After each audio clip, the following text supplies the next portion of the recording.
I'm Karen Bossick with Eye on Sun Valley, and I'm standing in the middle of an oasis in Sun Valley. It's the Sawtooth Botanical Garden, which is celebrating its golden anniversary. I'm here with Jen Smith, the executive director. Now, Jen, this started out as a dump 25 years ago, right? That's right. It initially was a horse pasture. It was a sagebrush horse pasture purchased by Thomas Hormel, and we now hold a 50-year lease on it, and it is our 25th anniversary this year. Well, it's just gotten splendidly gorgeous in just the past 6 to 7 years. One of the gorgeous additions is the Marty and Mila Lyon Alpine Garden, which is behind us. And this obviously goes through many transitions throughout the summer. We're heading into the fall now, so we're looking at some of the fall flowers. What can you tell me about this? Well, the Alpine Garden here at the Sawtooth Botanical Garden is representative of plants you might find above 9,000 feet in elevation. So think about baldy and higher.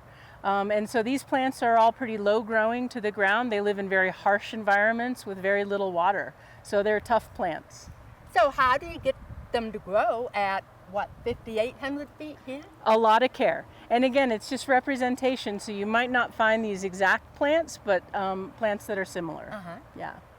Well, let's go look at a few of these plants. Okay, sounds good. So right here we have a couple of representations in the Alpine Garden.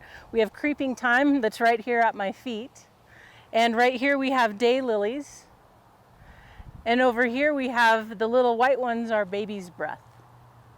And these are representative of what grows in the high alpine environment. So what I'm noticing here too is a whole bunch of pollinator species behind me. There's a whole bunch of bees swirling around, gathering their pollen, getting ready for winter. So that's kind of helpful for us to keep flowers growing here in the garden. Jeanne Cassell has been a long-time board member of the Sawtooth Botanical Garden, and she's also spent many years leading wildflower walks for people. Jeanne, I know this isn't exactly a wildflower walk, but it's a beautiful flower. Tell me about this. Here we have a Shasta daisy, this beautiful white flower. Daisies always have these sunny faces, and they're called daisies because in French that means day's eye, and they always face toward the sun. So that's why they're daisies, like the sun's eye. And you'll notice that sometimes some daisies even close up at night. These just turn back and forth with the daylight. So we'll probably see more daisies. We have in our wildflowers, we have fleabane daisies and lots of other kinds of daisies. But this one, Shasta daisy, is really great for your home garden. This is a beautiful penstemon. You can tell why it's probably called showy penstemon because it's such a beautiful splash of color. We were fortunate to have the National Penstemon Society here in Idaho about 5 or 6 years ago, and we hosted them at the Botanical Garden.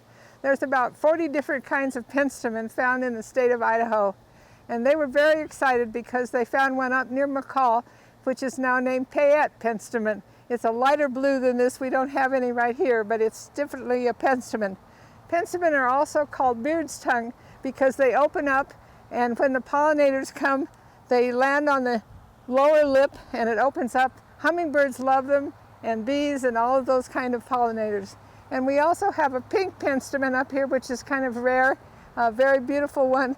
Penstemon will be wonderful in your garden if you save the seeds and you can plant them. They don't like a lot of water, so you don't want to put them right by a sprinkler like we have them here. They like the dry climate a little bit better. There are many, many varieties of penstemon, but you can always tell them they have opposite leaves and a tubular flower. Pink, red, white. I like the red ones. They're called hot rock penstemon, and they're white ones as well. And usually they're blue or pink. This is the Edelweiss. It's the national flower of Switzerland. And people who come to the garden who are from Europe are always so surprised to see that we have Edelweiss here because we're not quite that high, but we are an alpine area. And so we do have Edelweiss. It's rather difficult to grow. I've tried it in my garden several times and it doesn't seem to make it. So I think they're very lucky to have it here. And then behind us, I don't know if you can see that, hydrangeas. They're oak leaf hydrangeas. And this particular garden was a gift of the Sun Valley Garden Club. The Sun Valley Garden Club was here for many years and decided it was no longer serving its purpose, and so they disbanded and gave their profits, their money, to the Botanical Garden, and they created this beautiful garden here with edelweiss in the front and oak leaf hydrangeas in the back. This is bee balm, also called monarda. It usually comes in pink, purple, or one of these colors, and you can always spot it because it has opposite leaves and they smell like mint. It's from the mint family, and the other thing you can tell about a mint is it has square stems, not round stems. It's like our horse mint that we often see on our wildflower walks.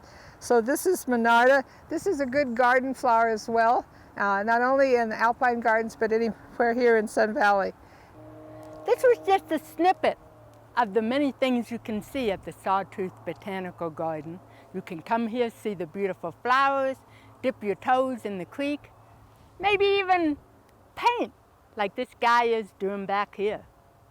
I'm Karen Bossick with Eye on Sun Valley. Until next time, I'm keeping my eye on Sun Valley for you.